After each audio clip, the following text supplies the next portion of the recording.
Ever struggled with writing notes down, especially when your clients are saying a lot of interesting things and they are getting the aha moment, insights, discovery, and you're just wondering, how do I capture all these things down? And as I'm capturing them down, I lose sight of them in front of me. And what if, I lose some interesting information from the client? And what if I'm writing my notes and I cannot read what I'm writing?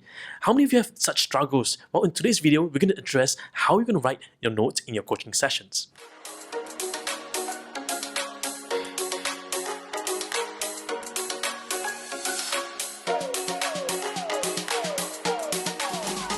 Now, if you're new to our channel, welcome to Coaching Genius Lives. My name is Jedi. I'm going to bring you through an amazing journey today as we discover how to write notes in your coaching session. It's a really practical one. I'm going to give you 7 to 8 different helping points to really help you to give you practical tips to really improve the way you write your notes in a coaching session. Now, so if you're new to our channel, do remember to hit the subscribe button and notification bell, because every single week we come to you fresh with new videos, insights, with new discoveries, new learnings, and I'll always share with different topics for all our coaches out there, because coaching is not just for coaches. Coaching is for leaders, parents, youths, for trainers. If you are anyone who uses conversations on a daily basis, coaching is for you. Right? So the future, it's really about coaching conversations. If you're a trainer as well, training is the training. If you're training the same way you've been training over the last several years, you need to change them, because coaching is the new frontier. Now, in today's session, we're going to talk about how to write notes in your coaching session. Now, too often, many coaches ask me, okay, what do you use to write notes? Do I use a pen? Do I use a paper? Do I use a marker? Do I use a notebook? What do I use? And yet, I don't want to come across as someone just writing down notes. So let me give you a bit of philosophy of what my thoughts are in note writing before giving you the pointers to help you really consider note writing. Now, the philosophy of really note taking, it's the ability for you to remember what the client has said in the session and for you to connect the sessions together. Now, oftentimes what I recommend coaches to do is that if you're starting off and you're not sure how to actually write notes, to get a pen, get a paper. If you're coaching someone over Zoom, you can open up your notes in the computer and type as your clients are saying, while maintaining eye contact. Now, the last thing we want is to be so engrossed in the note taking that we forget the person that's in front of us. To me, the most important thing in the whole coaching process is not the note taking, it's the person that's in front of me. If I lose everything about the person and write lots of notes, lots of stories, I would just have become an orator. I would just become a recorder of things, not a person who's coaching the person that's right in front of me. So the person is more important than note taking. Now, my secret weapon to note taking, it's that I don't take notes. In fact, I don't write them down. Sometimes I do, but not all the time. My effort that I try to put consistently is in remembering everything that the client said. I put a conscious choice to remember every single thing the client said, but that is for a different lesson altogether. Now, I know that all of us are starting off at different stages. There is value in writing notes, and I also write down my notes at the end of the session. So in the session itself, I may not be writing all the notes together because I'm memorizing what the client is saying in front of me so that I don't lose the moment with the client. In the moment with the client, I'm creating the client. And sometimes I'll get the client to write the notes. As they're writing the notes, I may pen them down myself. So across different sessions, at the end of the session, once the client has left my office, once the client has left my coaching port, I would then write down the summary of the lessons or the summary of the session outcomes, so that in the next session I'm able to refer to them and see how far we've progressed. So my recommendation for you, if you're starting off as a coach, always come to the session ready and prepared. Get a notebook like this. So for example, I use a Smithson's notebook, and I will recommend this a lot because it's a really, really wonderful book. And I also use a pen, right? So what I do is I get a notebook and a pen and write them down in the coaching conversation. Now, and what I do is, well, as I'm writing, I'm training myself to look at the client in his eyes or her eyes or their eyes and write down the notes. So I will always find, one thing I love to find is blank pages in the books, right? Some of us may love lines, some of us love blank pages. What I love about the Smithson's books is because these are leather bound, real leather, and also they have what we call perforated sides. So it allows me to note down the different dates, a different sequence that I have. So whenever I need to refer to them, I can turn to the perforated sides and really help them. Now, for some of us, you may consider having a larger notebook and stuff. Now, one of the things that you must be mindful of, whatever notebook that you bring in front of a client, whether it's a notebook or pen, the client's eyes and attention will always be drawn to either one of these objects. Because as you're writing, think about this. If I'm writing in front of you, you'll be thinking, oh, what is Jedi writing about me? Is he writing something naughty about me? Why is he writing this when I'm saying that? Did I say something wrong? So notice this. sometimes the client may overinterpret what your writing is when it may mean totally nothing at all. So I'm very careful of when I write the notes, because sometimes when the client is gaining insight, I will tell the client, hey, Mr. Client, pen them down, write them down. So I recommend coaches to get your clients to write down with you. Not just you writing, but the clients are writing with you together. That's my first recommendation, right? Get your clients a notebook, ask your clients to get a notebook, and you get a notebook as well, and both of you are writing in the moment. So whenever you create something new, whenever an insight is gained, because coaching is, we coach based on insight, not just based on narrative of the client. So when an insight comes out, note them down, pen them down, encourage the client, hey, Mr. Client, I'm noticing a little shift in you. I'm noticing that that was a aha moment, that was a eureka moment, that was a revelatory moment. Would you like to pen them down in your notebook? Great. Put them down. Now, why is this so important? Because if the client has multiple sessions with you, you could always get the client to relook back in the previous sessions, because you don't want to lose the lessons and learnings from the session. We want the client to take the learnings from the session across the multiple sessions as well. So there's some consideration for you to think about as we approach our note-taking in the coaching session. Now, one of the big things that many coaches have asked me is this: why aren't we teaching people how to write notes properly? Now, in fact, one of the things that I teach coaches from all over the world is how to write notes properly according to your learning styles. Traditional way of note taking is that we tend to do shorthand. Shorthand means writing notes with certain words, certain keywords, certain words that you can relook at them. But you see, we're not writing verbatim. We're writing the notes, we're writing words that really will help us to move conversation forward. The essence, the quintessential thing that we're doing in the note-taking process is, what can we do to move the client forward? What can we do to take the client to the next stage? What can we do to help the client to get from where they are to where they want to be? So all the notes that I'm writing down, it's about facilitating the clients to move forward. It's about helping the client to get to the next level. That's all I'm writing. So I'm going to share with you some practical tips that you can take today to really help you improve your note-taking in the process of having your coaching sessions. And I want you to practice them. Now, note-taking is a skill that you need to practice. It's not something that magically appears after watching this video and you'll be great at note-taking. I encourage you, try out some of these skills I'm going to be sharing with you. These are really practical. I've teach coaches from ACC to PCC to master coaches and beyond how they can effectively use note-taking in their coaching sessions. And it's going to be really, really impactful for them as well. Are you ready for this? Okay, let's go to this. The first one is what we call patterns in language. So what I want you to do is this: when you listen to the client, when you observe the client, I want you to listen for the repeated words the client has said. The repeated words the client has said. Take a pen, write them down. What are the words the client has repeated again and again and again? Just write that repeated word down so that you can come back again to that, and you can use that words in and create a question, create a comment, create an observation for the client. Now, I talk about this in direct communication, where you utilize the client's language to the fullest potential. So repeated words is going to be very important. The second thing, it's phrases that have repeated meanings. So sometimes the client may say certain things, but in a different way, but they actually mean the same thing, right? Or they may repeat the same meaning across in 3 or 4 different ways. So you want to note these things down so that when you reflect to the client, so that when you paraphrase to the client, or sometimes when you reflect back to the client what they've said, then the client are made aware. Now, sometimes in the coaching process, the client is not aware that they've repeated the same meaning. So what we try to do here is to do that reflection for the client so they can say, hey, oh, I'm actually doing this thing. Oh, I'm actually repeating myself, repeating the same meaning. And what does that mean for the client? So these are the patterns in the language. The third, it's imagery that are repeated. So how is the client painting the image of themselves in a conversation that is repeated again and again? So we're listening for that as well. Number 4, it's the concepts or issues that are repeated. Are there concepts of issues that have been repeated again and again, but in different shape and different form? For example, if you have 10 sessions with the client, maybe the first 4 sessions, the client's been repeating a similar thing, but in a different context.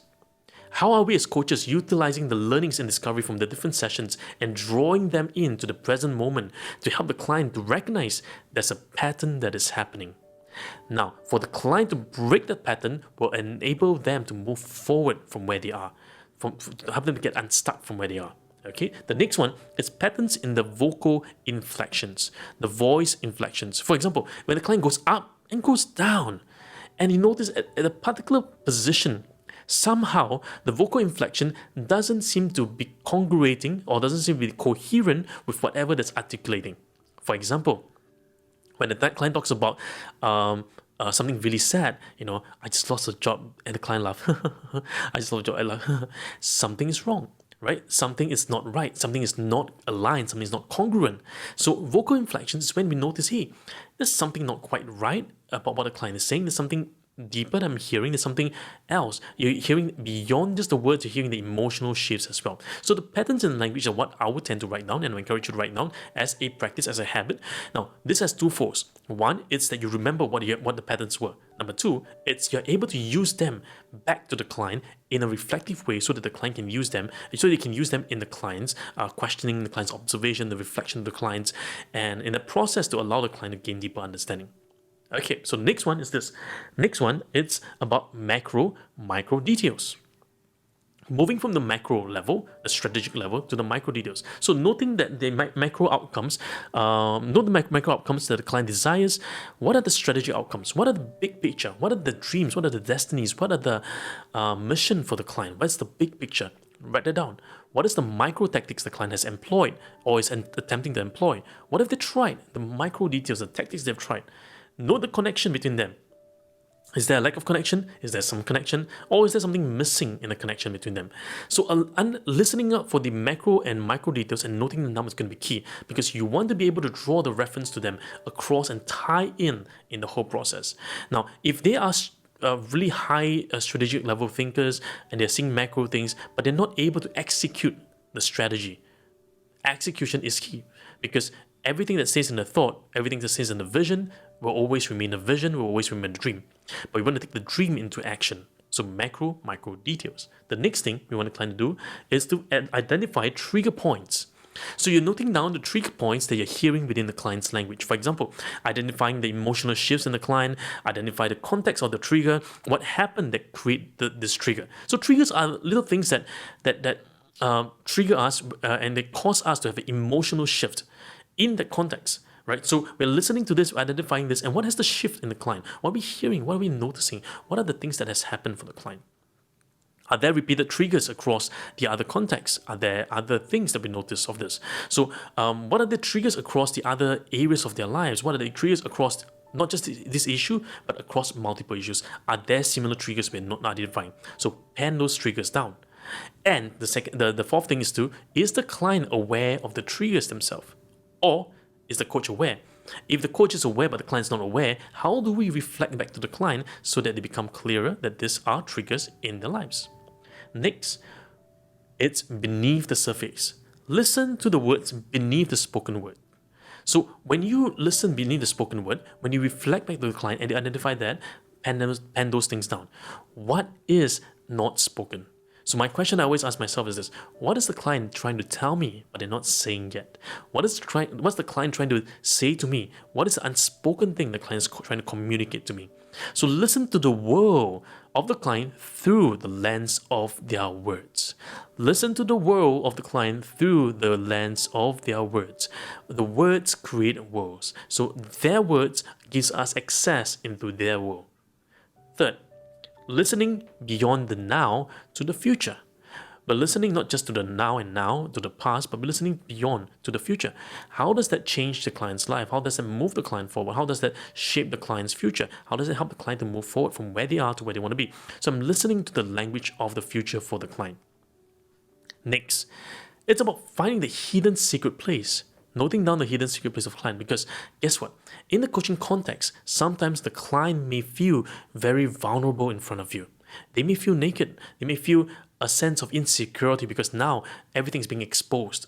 So listening to the secret place of the client, where is their comfort zone, and acknowledging that, giving them that safety, giving them the space, holding the space for the client is going to be very key.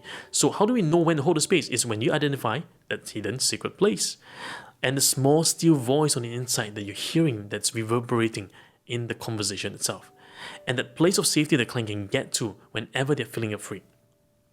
So listening to that language and noting them down will give us clue as to how the client structure their world, what is safe for them, what they're noticing, what they're learning in the process. Hidden secret place. Next, this is going to be very important, the pivot point. The pivot point.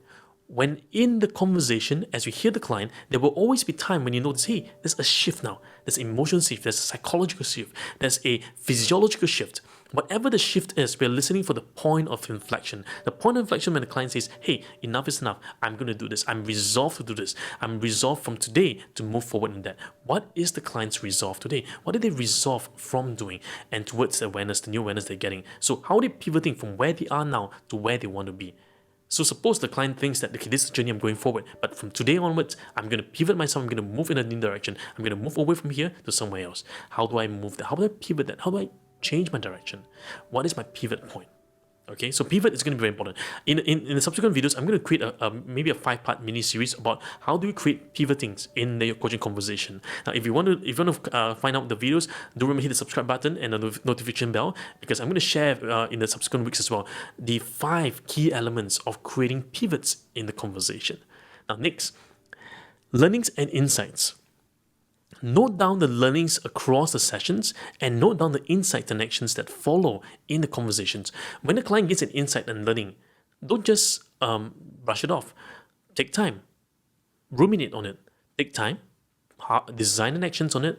Take time to note them down in your notebook, because you want to be able to write down what are the clients learning in this process. What are the insights they're getting? That's going to be key for the client. Next, it's one of the most important thing I would think. It's the outcome and measures. What does the client want out of this conversation? Because sometimes as we spend 1 hour, 2 hours, 4 hours of the client coaching them, we may forget what is our outcome. So noting that down is going to be very key in a conversation. So whenever the client deviates away, you can always point back the client to, hey, Mr. Client, we started off today talking about this, but now it seems we're going somewhere else. Where are we going in this process? Tell me more about this. So noticing the intended outcome is going to be very important. And note the measures of success, both the qualitative measure and the quantitative measure. Now, to find out more about that, do remember check our videos on the competency number 2, coaching agreement, and it's found in the link below, as well as our playlist. Do check them out. I go through in more details about the measure of success. The third, it's the progress of discovery. That's really important. As the client is discovering things, note them down. What are the discovery about the clients? How is the client discovering that? And what has become clearer for the client? Note those things down as well. Next, when we think about all these different things, components come together, the next part is about the visual canvassing. This is where we tie all these components together and the practical things that you can do to execute a wonderful note-taking session in the coaching conversation. Now remember, the note-taking session is not so much about for me, but it's really for me to use them to facilitate the coaching conversation, to move the client forward in discovering and unraveling more about themselves. So number one, what you want to do is that on the notebook, visualize the chunks of information for recall. So if you have an A4 size book or maybe an A5 size book, how do you structure it? How do you create that sequence so that you're able then to refer to that? So for example, maybe you divide the notebook into 5 parts, the 4 quadrants and the center part. So usually what I do is I have 4 quadrants and the center part. The center part is where my eyes are on, so that will be a key information that I write down. The corners are things that I want to look at. For example, things that are known to the client, things that are hidden to the client, things that we're still discovering, things that are new insights, I'll place them in different corners. Now, using this will allow me to see, hey, okay, my eyes are now on this, let's go back to this, my eyes on that, let's go back to that, creating connections for the client. That's going to be very important. How you visualize the note taking. So it's not going to be just taking in chronological order, but you're going to place them in chunks that makes complete sense and helps you to create connection as you look back at the notes that you create. Okay, so number one, it's going to be very important. Visualize the chunks of information and where you're going to place them in the notebook. The second thing is include key identifiers to return to. For example, you may put a asterisk there. You may do a circle. You may have a different color. You may put the words in bold, capitalize them. And why is that important? Because you want to be able to find these key identifiers, especially when you write a lot of notes. Next is note the anchors to the notes. For example, the emotional parts. When you notice that, for example, a client says something and there's something emotional attached to it, put that thing down. Note that, right? Put them down in that notebook. Fourth, it's eye contact with and eye contact to the client. So when I'm writing down notes, I may just have a quick glance to make sure I'm writing correctly and look at the client. As the client speaks, I write. As the client speaks, I write. So my eye contact is always with the client. So look at it, right? I'm looking up, I'm writing down, I'm looking up, I'm writing down. That's going to be very important for it. Next is the keywords that drives forward drive forward and not the narrative. So sometimes coaches like to write a lot of narrative about the content of the client. The content is not important. Content is not king. How we're going to help the client move forward, it's more important than the content itself. So thinking about, hey, what words am I writing? Am I writing down, sentences in the syntax semantics? No. Or am I writing down what really matters to the client, or things that really will help the client move forward, which is more important? Which is more important, help the client move forward, or writing down notes that just repeats itself? So that's going to be really key for you to consider as you're exploring this process. So there you have it, very practical things for you to explore as you think about note-taking in your coaching session. Now, I want to encourage you to do this. Don't just watch this video. I want you to practice this and come back to this video and rewatch them to really improve the way you note-take today. Now, the better you are at note-taking in a notebook, then you're able to translate that in memory. In the subsequent videos, I'm going to teach you how to use memories and memory placement techniques for you to remember and recall what the client has said. And I'm going to teach you some of my secrets of how when I talk to clients, I'm looking at them, but I'm placing memory chunks around them, placing key informations around them. So whenever I look at them and look on the right side of them, I recall this is what they said. I look on the left side, this is what they said. When I look at the eyes, this is what I remember. So I have all these different memory anchors, and I teach them in our master classes, in our neuro-linguistic classes. I teach them also in our advanced coaching classes. How do we use all these memory anchors to help us remember the merit of information that the client has said? Okay, so now if this helps you, give me a thumbs up, like this video, and share with a friend. Tag coaches, because this is not. So our vision here at Coaching Changes Lives is to really help and impact 1 million coaches all over the world. And I hope that you're part of this journey with us to really impact and change lives. Because guess what? We have 7.6 billion people on planet Earth. If we have 1 million coaches and each one of us impact 1,000 different lives, we can truly make a difference in our world. Today, the world is in chaos. The world has different, going all different directions. And people are not clear about where they want to go. And that's why coaching is so important, to find clarity and help and hope in times of need. Now, so thanks so much for tuning in today. Now, if you are new to the channel, do remember to hit the subscribe button and notification bell, because every single week come to you fresh with new video contents. And I hope to see you in our upcoming videos, or hope to see you in one of our classes online. So we have a lot of exciting classes that you can join. And so if you want to find out more, do remember to email us, or find us on Facebook, LinkedIn, Instagram. We hope to see you really soon.